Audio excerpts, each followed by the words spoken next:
Yamaha YZ125 won't start. So if your YZ125 will not start up and begin to work, or if it starts up and shuts off immediately, then use this guide to fix the problem. This guide is based on the information in the factory repair manual. By the way, you can download a Yamaha factory repair manual free of charge, and you can download the manual right now. A manual covers every aspect of maintenance, troubleshooting, service, and repair. So to download a repair manual instantly, just go to the Google search box and search for the website How to Make Money Online.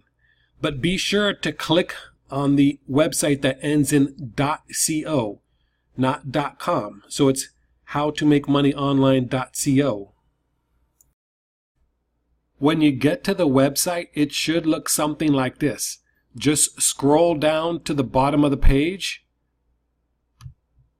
and click on this link. Then find your model and double click on it.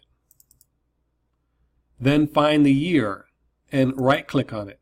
And from there you can either just preview it or you can download it to your device, whether it's a tablet, phone, or computer. And that's it. I hope this helped.